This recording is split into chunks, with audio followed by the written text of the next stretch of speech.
Hey, yo, it's your boy KLUEWORLD, and I want to welcome you to Levels to This podcast, season 1, episode 2.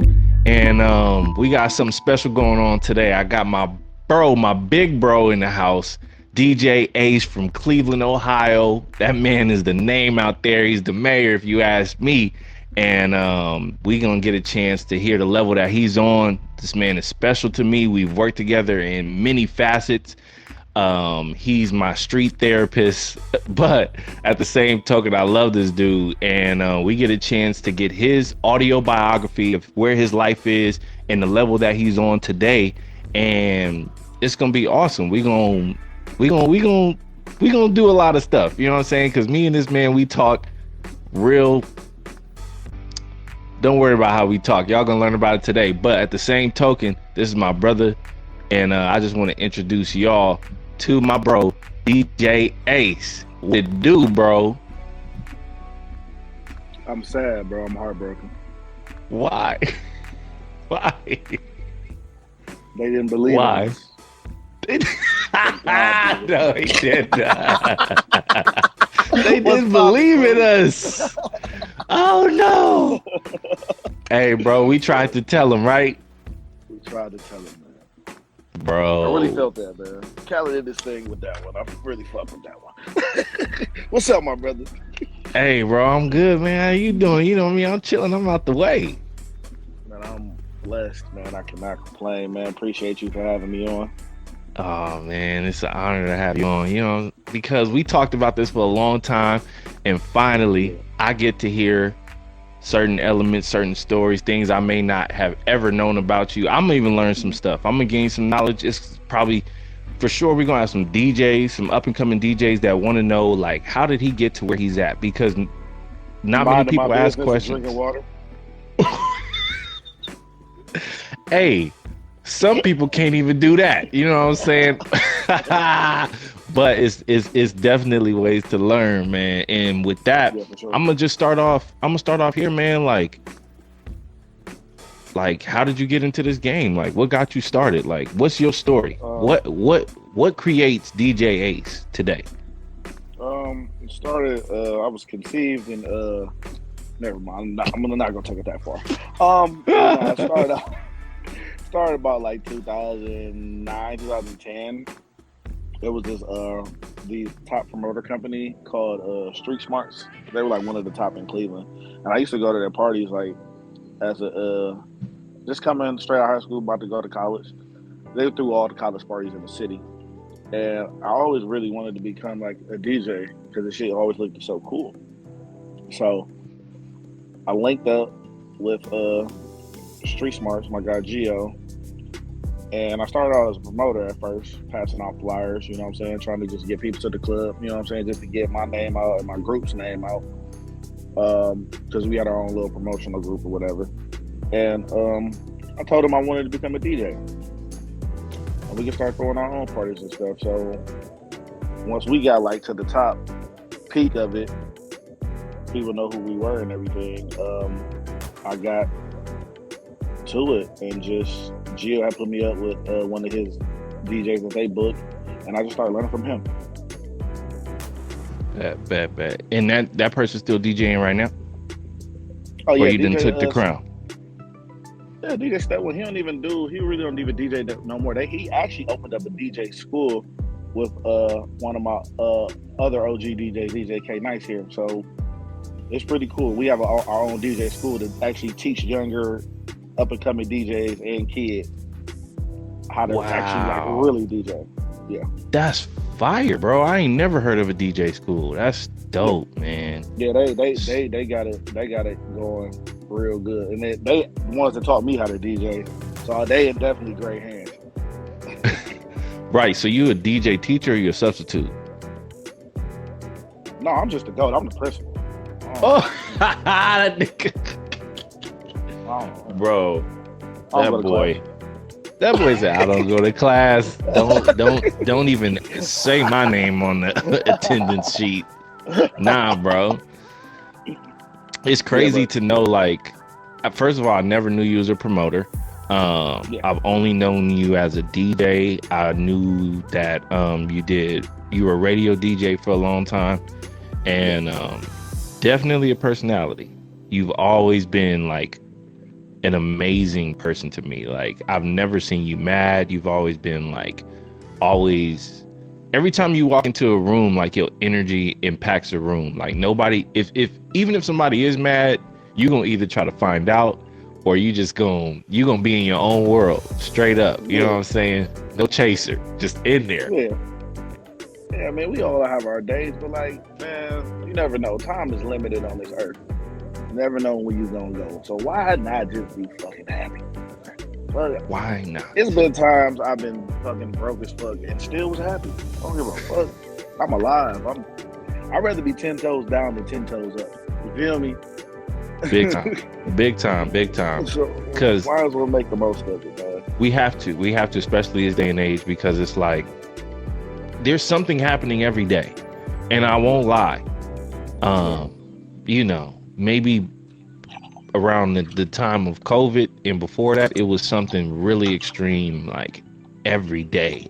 Now, most of the stuff that's going on is just like, meh, you know, at least we got some memes to go along with them. Did you know, like, COVID scared the fuck out of everybody? Everybody forgot about sexually transmitted diseases, and that's crazy. Whoa, they did. What's crazy is I feel like COVID like set such a precedent in this world that everybody had to reevaluate even why they were doing what they were doing, and if what they were doing is really was really something to be doing. Like, should I maybe I need to change up my lane, because my lane is off in a whole nother world right now. I definitely did. When everything was shut down, I definitely thought about becoming a scammer. Ooh. No, he didn't say. I ain't gonna lie, bro. I definitely thought money. And Amazon, and they the epic scammer. Amazon. No, I'm just saying, not Amazon is not a scammer, but Amazon definitely, they work their people for real. I worked with Amazon for 2 days and was like, yeah, can't do this. Yeah, can't do I this. I lasted about 2 weeks, and then I was like, no, I'm cool. I don't like authority. Bro, you know what? So one thing about it is, because me and you have been in a world where we make our own rules for the most part. We work alongside people. We don't work for anybody. To have to work under an authority, it's not to say that we can't do it. It just feels so weird. Like, wait, what? No, Clue. I can't do it. I definitely can't do it. Now, mind you, I got mad respect. I got mad respect for people who do it, because I didn't know that was the levels and terms they was under. But I remember, and then we're gonna get back to this interview. I remember working at Amazon, bro. And because I'm so used to creating my own lunch times and lunch breaks, nigga, I thought the lunch break was just a regular break, and I was gonna get another lunch break. So I sat through that joint and then noticed, like, I didn't even take a lunch, because I'm used to, in our game, we used to take an hour, 2 hour lunches sometimes, depending on how the day goes, you know, and you got snacks in between and all that type of stuff. But wait, what? And Amazon was timing you on a phone, like a device that was saying when your lunch started and when it ended. I said, oh no, I can't do this. You're 0.5 minutes left, 0.5 seconds late. Man, shut the fuck up. You're a phone. All right. But away from that, man, like, the backstory on me and this great DJ is, I met this man he was working alongside one of the greatest performers in the world, Machine Gun Kelly, and we just grew attached to each other. And from that day forward, it's been a brotherhood. It's like one of those situations where you like, are we related? Possibly some way, but we don't know. Straight foolishness. To the ancestors. And you've always been the same person. I can say you've never switched up on me. You've always answered my calls. And if you don't, and I text you and tell you to answer my calls, you'll answer it eventually, which I greatly appreciate. There's a lot of people out there who ain't genuine as my brother, so I give you your flowers on that.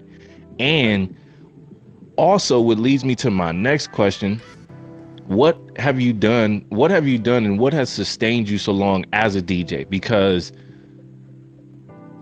I can't necessarily say a lot of the DJs that I grew up listening to, like the DJ Clues and stuff like that. Like, I don't know where them cats are even at. I mean, you still hear DJ Drama, you still hear DJ Khaled, but you don't hear many different DJs now. And the difference in DJing in today, I don't even feel like it's really DJing. I ain't gonna lie. Some of these cats that I see at shows, nothing against them, but are they really DJs, or y'all just pressing play and just screaming on the mic? What sustained you? What sustained me was just, I really love this shit. That was cool. Like, I really love it. So it's just like, why not just get up, go check your record pool, see what's hot out there, download the music, go get in the, I call it the dojo, go get in the dojo, go practice some scratches, practice a set, practice where you're gonna cut the song out at, let the crowd sing it. You know what I'm saying? I'm a crowd pleaser. I love to feel the energy of a crowd, seeing the crowd, people dance to my music, girls twerking. Like, I love to see it. Like, I'm a crowd reader, and a lot of DJs don't know how to crowd read, and that be their downfall. Right. They just want to play what they homeboys want to hear or what they want to hear. Nah, bro, you gotta cater to everybody in a space, man. And I really love that. That'd be my favorite part. It definitely shows, and that's one thing I've always enjoyed about you as a DJ. Like, you don't just play songs just because it's hot. You don't play songs just because it's like, oh, this is what's out and this is what everybody's singing. Like, no, you know how to throw something in there that's older, that's still nostalgic, and still gets the same reaction. You know what I'm saying? Like, cause it brings me to this question right now. Like, how do you feel about DJs who don't just like rehearse their sets, but they literally like just, create these sets that just you press play and they just keep going? Cause I don't know if anybody knows, there's DJs out there that literally just, create a set and just go around with it. How do you feel about that? Let's be honest. Hey man, I'm gonna be honest, man. I'm not a hater. You do how you get your bread. You know what I'm saying? You did put some type of work into it. Maybe you just can't do it live. Maybe a thing, but you can create it at the house. Hey, better be some slappers. Yeah, I'm not a hater. Do what you do, but don't call yourself a DJ. Sorry, DJs do the shit live. Sorry. Okay. Out your name. Just call yourself what you call yourself. That's it. Because for me, I do feel bad for a lot of y'all who are real DJs, and then you have, no offense to anybody who does this, you have people who enjoy the DJ. You know what I'm saying? And they get y'all bags, but they not necessarily on no real DJ stuff, but they taking. Yeah, but they taking a bag. But it's like, then again, it's a difference between club DJs, tour DJs, radio DJs. There's a whole difference. It just depends where you at the moment. Right. No doubt, man. Because I remember like hearing you spin, hearing you mix certain things, because I'm one of those grassroots things, like grassroots people. Like, I like to really see people in their element and do it, like really do it, not finessing the situation, but really do it. And for me, DJing is one of the closest things to being a drummer, because you got to drop stuff in a certain place, you got to cut in and out at a certain place. Even when I even tried to learn DJing at one time, and I'm just like, okay, this is still something where I'm not using my feet, but I'm using my hands at the same time. I tell people, them decks is an instrument. They're an instrument, bro. And the filters and the colors that you guys create is like beyond me. But definitely DJing has taken a whole nother precedent since the Aokis and Marshmallows and chain smokers and all that type of stuff. Like, DJing can literally headline, and I won't say I knew or even seen something like that even happening until, like, when did that start? For real. Besides DJ Drama and DJ Khaled, like when did that really start? Where, or maybe we was out of the loop. Maybe because it's a different sound. It started because that's more like a house music EDM. Right. You know what I'm saying? Them be for them motherfuckers at the raves and shit. You know what I'm saying? They really want for no hip hop. It really didn't start for like hip hop until like that mixtape era started with Drama, the Clues, the MVs, you know what I'm saying, DJ Holidays. You know what I'm saying? When hip hop and trap music, like real trap, hood music, not the other trap shit, but like the hood trap music came around. And when that shit started really taking over, that's when DJs was like getting their shit off and could headline these festivals, these summer jam festivals. You know what I'm saying? DJs been making their own songs for years. Right. But it's hip hop is the #1 genre in the world now. So we can book a DJ Khaled to hold on. He got hits. We can book a DJ Drama for a tour for like an hour. So we can book a DJ Mustard because they got hits. They can play hits. They really can DJ. Right. So I think that's where it really came from. It probably came like 2000-ish, somewhere like early. I wouldn't say early 2000s. Probably like 06 or 07. That's where I think it like really started, and then it evolved into what it is now. Yeah, because even when I think, right, even DJs are going on tour, like doing an hour set before an artist comes out. You know what I'm saying? Every DJ, you got a hip hop. If you even have a hip hop DJ, like me for T, I go out for 30 minutes and go rock a crowd before even T get up. You know what I'm saying? Even when I was with Kels, I go out and do my little 15-30 minutes. Right. Rock out a crowd. You technically don't even need an opener for real. As long as you got a raw ass DJ that can keep that crowd engaged. Correct. It is. Yeah, man. Right. No, definitely that's the beauty of a good artist and a good DJ. And in the midst of this era, because for me, like looking back at it, I remember very vaguely seeing DJs start shows necessarily. And mind you, I was in the hood, you know what I'm saying? I was over at Oakland Arena and stuff like that when I would see stuff. And I think you would see the DJs, but they were DJs you really didn't know, you know what I'm saying? Because and then back in the day, they used to have hosts. You know what I'm saying? Like that part, like it'll be a comedian hosting the tour. You know what I'm saying? Shit like that. Yep. Well, the other thing, it'll be a comedian host or it'll be a radio DJ. Radio DJs were bigger at concerts a few years back than it was real people's. Yeah, because you in a city, so they'll bring out the radio DJ. Now it'd be like whoever the hottest DJ or somebody. Live Nation booked me hella times, and I didn't even know people was in town. Yeah. like the dude that like ran Live Nation, Cleveland, just hit me and be like, "Hey, you available?" Yeah. How much y'all paying? Oh, your regular. Oh, bet. What time you need me there to set up? Yo, regular. You feel me? Nah, it's crazy.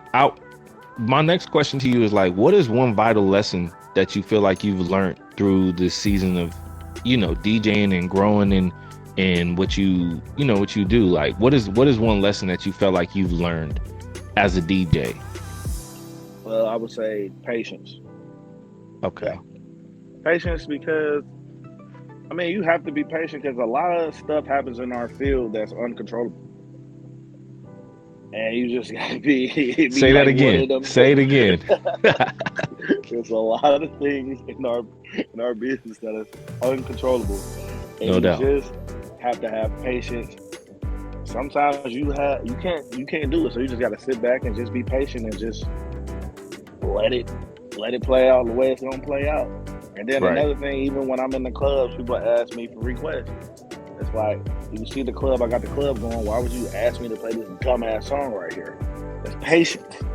It's patience. And I have to tell people, just be patient with me. I'll play your song if it's some hard shit. Right. But it's just, because usually I just be wanting to go the fuck off. You know what I'm saying? Patience.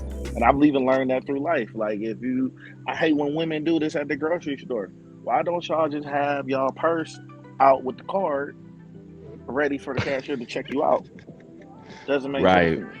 They put it on that little divider and then dig in. No, I'm talking about like they be bagging up all the groceries and you just sitting there waiting. Like you got the money, just take the card out, put it in there, and we can save at least 15 seconds here. Ooh, can't go to the grocery store with this boy. This man be hot. But I've learned it's patience. Even with my son, does sometimes a little crazy stuff. Like, yo, why did you do that? Like, come on, man. You know not to do that. Right. Patience. Absolutely. I don't want to whoop you. I don't want to whoop you. Absolutely. Nah, man. For real. Because one thing about it is, and I love the context of patience in regards to levels to this, is because everybody's patience is different. Everybody's understanding of why patience is important, because patience allows you to evaluate the whole situation. And it also allows you to either be an anticipative thinker or figure out where you fall in regards to your reaction and how you think about things. Are you a little delayed, or if you ahead of the game? Like even the analogy of going to the grocery store, you got to pay for the shit unless you already came in there and you was gonna rob them. You anticipatively thought and remembered, you had a plan that you was gonna escape about it and not paying. You got to go through the purse. Then you got to get the wallet out. Then you got to figure out which cards you want to use. Like, bro, you knew you had to check out. Why are we doing this as soon as you get the groceries in the bag? Like, this is what you came to do. This is what you came to do. You stupid. Nah, man. But I guess a good question that I have for you is like, what is one thing that you wish you could change about the industry of DJing? One thing I wish I could change? Yeah. Oh, that's a good question. It's a hard one. Yeah, if I could change something, it would be... That's a hard one, bro. It's a hard, because it's a lot. It's more than one. It's a layered question. If I had to change something, what would it be? I'm trying to give you the real answer instead of the ace answer.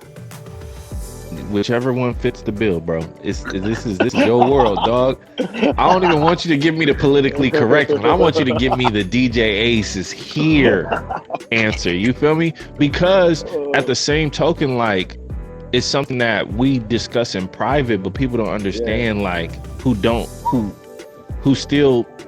Another reason why Levels to This was created, bro, is just everybody sees a window shopping perspective of what we do and what we create. They don't understand how we create it, and they enjoy it. One thing I would change, and I'm gonna bring a word back from a long time ago that Diddy said, bitch assness. Ooh. And the crybaby and all that shit, man. Like, man, cut that shit out, man. Things ain't gonna go your way. Niggas run to social media and just have a ball. Like, that's some females wouldn't even do that sometimes. You know what I'm saying? Like, True. I wish, this is just for anything in general. Stop running to social media with your problems, because people don't give a fuck, and it's gonna make you look like a bitch. Like, very true. Very true. Very true. It's like, it's unfortunate that so many of us, social media has become such a partner in our lives, that instead of talking to real people about certain situations that can be private, it's like Twitter and have a whole rant about Instagram is the boyfriend or the girlfriend, so they gonna rant to that. You know what I'm saying? Because they gonna get all these different opinions, they gonna get all this different feedback and all that type of stuff, and it may give somebody clout. It may give somebody a story. Yeah, and that shit lame as hell. It's super lame. It's super lame because. And let's be honest, that shit may last maybe 6 hours tops, and they ain't gonna forget about you. Like, man. So what was the point?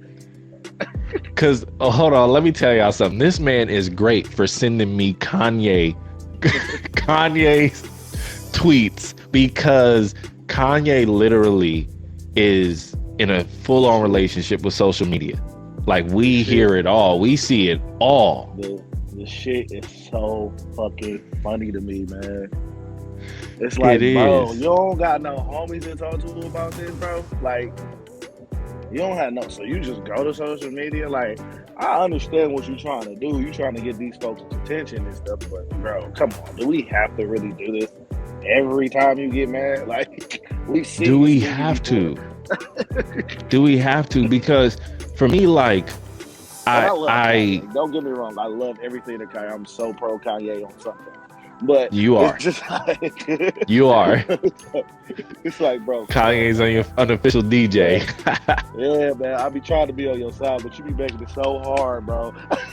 I can't defend you. I can't defend you all the time. I try to, but some things I just can't do it, man. And it just goes back to what we talking about. Like, why put it on social media, bro? We gonna laugh at the shit. Right. At least I am. Well, yeah, because right, and on top of that, we're only getting a top layer. Like, we're getting a vagueness. We're getting a. This is up for interpretation, unfortunately. And it literally, our industry is already in a very sappy place. So anything beyond that is like, so now it's not just the music industry, it's the industry of putting your business in the streets.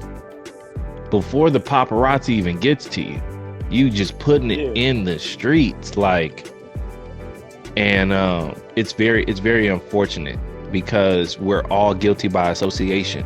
We all look emotional. We all look like dysfunctional. Stop the bitch assness, bro. And it's. Don't get me wrong, I love me a little Instagram, but the fact that people can literally argue over Instagram Live and then it will be shown the following day, you know, Quando Rondo and such, 6ix9ine, such and such. You're like, are you serious, bro? What happened to meeting somewhere and having a real conversation? What happened to even picking up the phone and talking to somebody and keeping your business private? It's the word private literally feels like what it is. Private. Yeah. And keep your fucking mouth closed, bro. Everybody don't gotta know your business. Absolutely don't. And what sucks is then you got the audacity to be mad at people for people bringing up stuff that you've only given them. What we give to the world is what I feel like is rope to hang us with. Something that they don't know, they can't hang you with, they can't put upon you. It's all assumption. I mean, I tell people all the time, like, I tell my homies, I've told females, like, don't let people have your peace. Even though this ain't peaceful for you, don't expose a moment in your life that people can utilize against you as a weapon. It's nobody's business what's going on with you and your boyfriend. It's nobody's business what's going on with you and your manager or your label. Why? Because your label will use that against you. Everybody uses. I would say even like with the little boyfriend stuff, like niggas putting that shit on Instagram. I'm gonna say it to my homies. We gonna laugh at you. Like, look at these lame ass niggas, man. He's so senso right now. What are you doing it for, man? Man, I'm a little heartbroken. Now you gonna be mad, man. Go pop a bottle in the club and bring some bad bitches in your section. Shut the fuck up. Nah, bro, because it's that like I said, and I want the viewers to understand, like, this conversation is to gain knowledge on Ace and DJing, but it's levels to this in our thinking, in our conversation, and just about things in life that literally can almost like distract you, because that's what it is. It becomes distractions. For sure.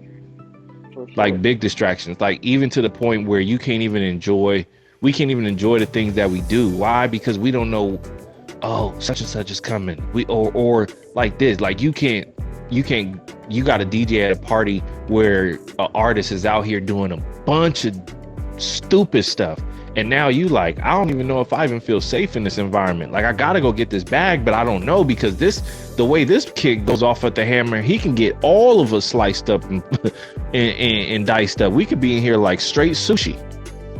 Yeah, he come over here if he want to. But anyway, never mind.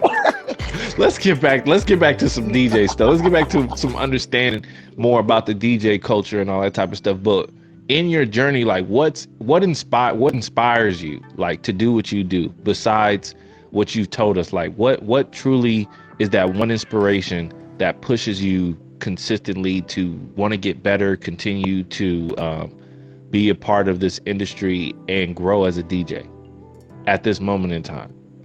Actually, right now I would say just meeting new people. Yeah, that's a good thing. Meeting new people and new vibes, you know what I'm saying? I feel like I'm the type of dude where I don't let a lot of people get close to me. God, this is big. But, a bee almost got close to you. Go ahead. yeah, I don't like a lot of people get close to me. I'm really like a center person. Like I like to protect my peace and my energy. But I do like to meet new people. But I can feel the vibe. If the vibe off, it's on.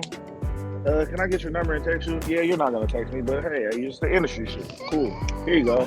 The industry. Oh, don't get me on the people who have numbers in there, bro. I ain't gonna lie. I literally had somebody post about like deleting people out of their phones. I went to go look at my contacts. I have 2,400 contacts, and I'm just like, why? Why do I have that? It's wild, sometimes bro. I'm gonna keep it a buck. I am one of the people. Sometimes I give a number. I'm gonna hit you up. I'm never gonna call you. I'm sorry. I'm guilty of it too. We gotta do better. We gotta do better. I'm not keeping. No, fuck you. I am, bro. I'm 33 years old. I am stuck in my ways on certain shit. Like, bro. I'm cool. What's so crazy is at the end of the day, bro, we all have that problem. We all feel like in the industry, if you really gonna connect with somebody, you give them your number. This ain't even got nothing to do with this, but the new number is Instagram. The new what's your Instagram? You ain't even got it. And Instagram is easy for anybody to give out. I actually ask people what's their Instagram first before I ask for a number. That's even crazier. I do that. That's the new number. Your Instagram is your number because it's a visual number. It's a visual number of what your life is like, who you are, or who you want the world to see you as. But I need Instagram to take off that same shit in the DM, man. I need that shit just like the iPhone. I need to be able to take it on and take it off. I don't want you to see it. Sometimes I don't want to be seen, mama. Oh, dog. I have a thing where it's just like being like, I hate seeing like the numbers on shit. So I like to clear that shit out. Right. So like if you go to my Instagram now, it'll probably be like 4 DMs. And it'll just be like, I have to look at them, like, because I hate just seeing numbers. Even my text message, I hate seeing a number. So I have to look at it. Like it's like a thing with me. I don't know what it is. I hate seeing the freaking number. On my emails the same way. I like the shit to be clear. There's nothing on there. Dang, sometimes I'll bro. be getting DMs. I'll be like, fuck that. Fucking looked at it. Fuck. I looked at it. Damn it. Still Why? Still not gonna respond. That's the worst part is when you get the scene and you don't respond. Oh my gosh, it's so exposing, bro. It's like having the red receipts on your text message. You're just like, especially if it's a vibe that you trying to slide in the DM and she ready, you like, oh no, I'm hurt. What I do? I can't stand you. You ain't gonna see. Sorry, y'all. I'm good looking. Oh. I'm hurt, bro. You're a mess. You're a mess. This is what we do on a daily when we talk. Because, all right, let me bring some more of our story together. So, I want to say the year we met was 2000. Okay, so I did Warped Tour with Mod in 2015. I believe I started playing and tour managing him around 2016, 2017. So that's you played, 16. Tour managed, drove the bus. Hey, fucking was the mechanic. Let the people know. stage People don't know. Stage manager, front of DJ. house, DJ. I was DJ. I was hype man. He had y'all didn't even have ears, but he did ears too. Wow. On that tour, man. Crazy, bro. Like literally. And what brought us together is I feel like when y'all seen me, y'all was just like, yo, this dude works hard as hell. Like works hard as hell. And I remember times where Lo was like, bro, I'll drive, dog. And I didn't even know that. I didn't know that Lo was saying he would drive based upon what he really did back at home. I'm like, nigga, you're security. You can't drive me nowhere. But knowing like he's like the man drives, you know what I'm saying? Yeah. So for him, it would have been peaceful. Yeah. And on that tour was crazy. Like, cause I mean, we got ran into by a semi, almost died. And mind you, I used to get mad at you because you couldn't drink with me, and I used to be mad. Like, why the fuck you can't drink, bro? Come fucking party, man. Come give me up on some of these hoes, man. Come on, man. Cool, be like, man, I gotta drive to the next. Man, all right, man. I had lives in my hands, bro. Like, that was one thing. Like, where I had to push myself, like, because everybody knew me for playing drums, musical directing and stuff like that. But to get the opportunity from JL to tour manage, like I was tour managing, I was security, I was driving, hype manning, DJing, playing drums, mic checking, all that stuff, making sure merch was paid for, paying people, all that. Like I literally was doing it all. I remember my laminate said Mr. Everything on there because I was doing everything. And I was a second tier security because what brought me and Kels together was I think we got into like 3 fights on that tour. And every time we got into it, it was me, him, and Lo. Every time. And I remember the last time. We got into our own fights on that tour. That was a fun tour. That was an amazing tour. I remember what brought me and Kels so close together is one time he brought me on the on a bus, man. He was like, Clue, bro, like every time I get into it, like you're right there, bro. You with me. I'm like, bro, I got your back. What you mean, bro? I know people is testing you because here it is. You have a guy who doesn't look like what he's doing, but he got everything around him that circulates and respects what he's doing, but those of his culture don't. And he pierced through that. And that's another thing that I give to MGK is like, he didn't let nothing stop him. He's been wild since the day I met him. And hasn't cared what nobody says. He's always beat the odds. And I don't mean beat the odds like, you know, you punch the odds and it can get up. No, he stumps everything out. Yeah, for sure. Stumps everything out. But I remember the poster boy. I don't, and whatever you say I can't do, I'm going to do it 10 times over. Like that should be so motivational. It's inspiring. It's inspiring, bro.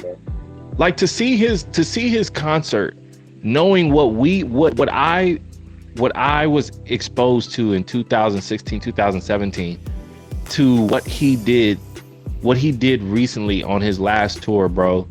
It almost brought tears to my eyes because it's like watching somebody really grow. Somebody that at one point in time you almost thought they weren't going to make it, because here it is. You see him up under.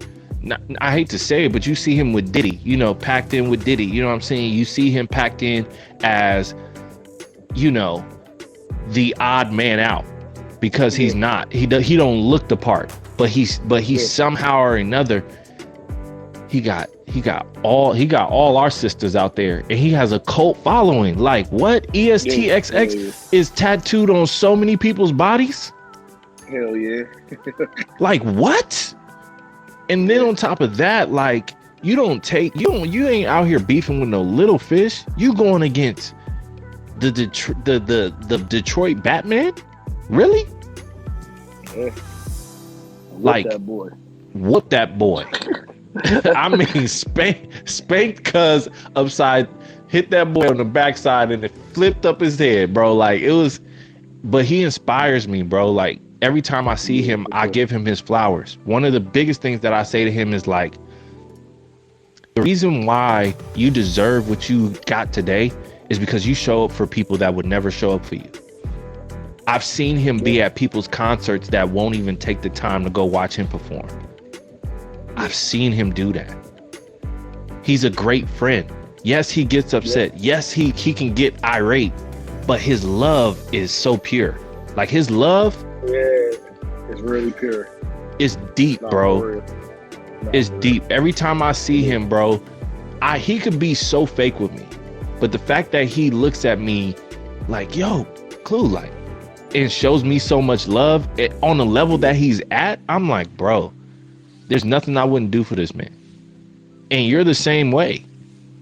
And what's funny is I feel like during that tour, we talked and was like, man, and tell me if I'm lying. I was like, bro, if there's anything I could ever get you, there's been some time, it either was that tour or in between that tour, I was like, bro, if there's anything I could ever get you on, bro, I'm gonna get you on some shit. And you I was able to do that. Freaking word. God allowed me to do that, bro. It was so fire to be able to pick up the phone and be like, yo, Ace, bro, I think I got something for you. And it really worked out. I was like, nothing. I actually just got back in clubs and everything. Everything's going on cool now. I just got actually laid off my iHeart because of COVID, but life's a little bit fucked up right now. But what's up? Man. I got this gig for you, Ace. I'm like, all right, who? Because I had another gig before, and I left that gig and was like, you know, I don't think I'm gonna do one what Clue told me to do. So I was like, this one, I was making some cool money over there, but this one, yeah, we making weed, yeah, all right, yeah. This is with T Grizzly. Word? Oh, he just up the road in Detroit. Cleveland, we only 2 hours away. That's like we like cousins for real. We cousins for real. All right, bet. Shit. Did rehearsals, you know what I'm saying? Clue, you know what I'm saying? Do what Clue do. Got a stage present together, put a little bit of sauce on it, you feel me? Shout out to John, you know what I'm saying? Shout out to John Silver. Ooh. Yeah. You know what I'm saying? Put it, you know what I'm saying? Put all the shit together, added some drums, some guitar, some bass on there, on the shit side, the booty, you know what I'm saying? Like, turned it up. Gave it to that boy. Hey man, I've been rolling with T for like a year and some months now, man. And it's been a year. It's going, bro. And what's crazy is I remember when I called you, I was like, bro, you're the perfect person for this. It's because what you had showed to me and all the atmospheres that I had seen you in, I was like, he's picture perfect for this. Because not only were you, because this was one thing that I told you. I said, bro, once I put you on this situation, he gonna look to you. You gonna be his Robin. He is so much. He gonna be like, yo, Ace, what you think? Yo, Ace, what you? And that's exactly what happened. Exactly. That should even happen last week. He's like, Ace, what you think? Should we do it? I was like, man, hell no. This shit gonna look cheese, bro. You think it's Jake? He's like, all right, I'll just do the mean Greek here. I was like, bet, because we ain't doing it. No, I'm not gonna have you looking crazy, man. Plus, that shit gonna look. No, I'm not gonna have you looking crazy. And even more further, I'm not gonna be up here looking crazy. Bro, seriously. Right. I'd rather not do this shit.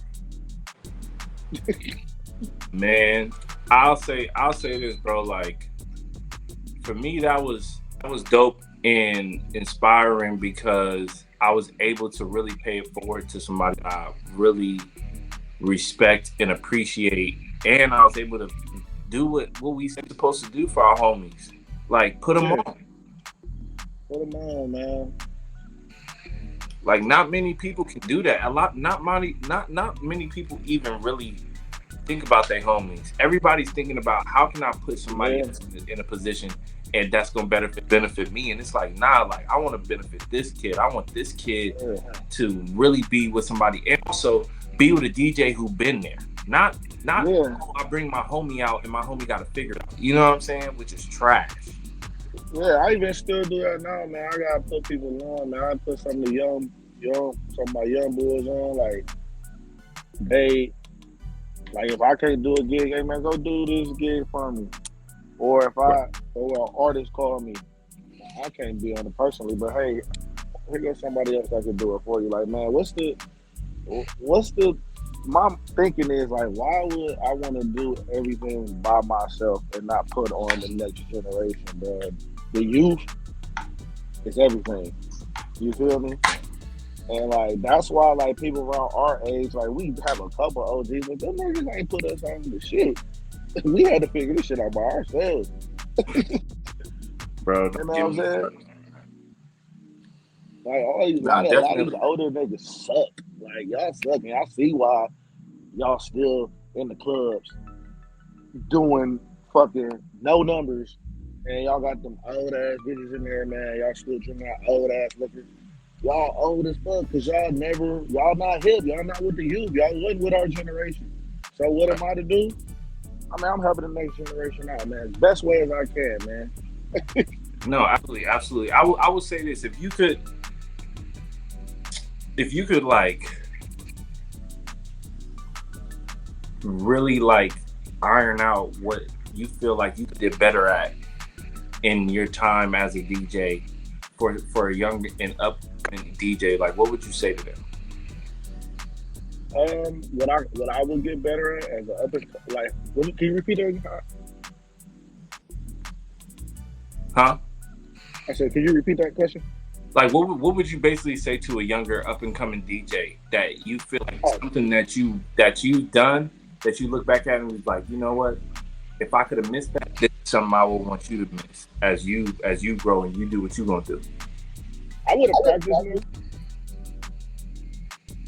I definitely would have practiced more and would have took certain situations more seriously.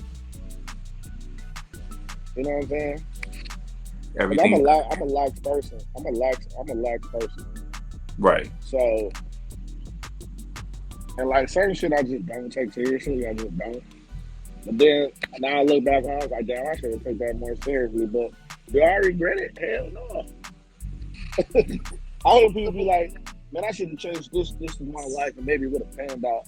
That's not God's way, bro. Shit happens for a reason. True. You feel me? I'm not changing nothing in my life. Nah. Except some of the women I slept with, but that's another story for me. But still my choice. But yeah, professionally, I wouldn't change nothing at all. Dope, man. Well, bro, I can't thank you enough for rocking with me on here. I've learned a lot on here. I definitely know whoever's listening has a lot to take in, from Instagram all the way to DJing, and just knowing how to show up for people, how to understand what's going on and not be distracted by a lot of what's going on, because it's cutthroat out here, especially in this industry. You can be here today. Man, you gotta have tough skin, man. Facts. Because these niggas will cut you and still smile in your face. Bro, unfortunately. I've had it, like, none of my homies never did it, but I've had it happen to me for some of these industry ass motherfuckers, and they'd be like, damn, do I slap the nigga? Just walk away. Just gotta walk away.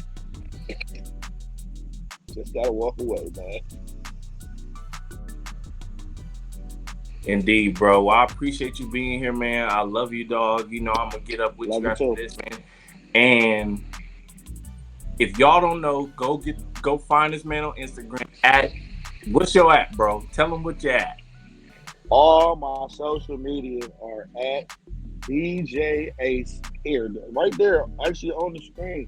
Where you say DJ Ace here, right there. That's all my handles. I'm mainly on Twitter and Instagram. I do have my website. My website is the same as DJAceHere.com. You can hit me up for inquiries for, you know what I'm saying, bookings, bar mitzvahs, block parties, trap business, underground casinos, anything. You need me to come to the block, you know what I'm saying, just to have a little music for the dice game, holla at me, you know what I'm saying? Weddings, baby showers, festivals. Oh, and I'm getting back in the mixtape game too, so if you need your mixtape hosted, with some real cutting and scratching and bringbacks and talking shit on your records, you can holler at me, man. I ain't cheap though. I ain't cheap. That's it, bro. That's it, man. Well, I appreciate you, bro. I love you, dog, and I will holler at you soon.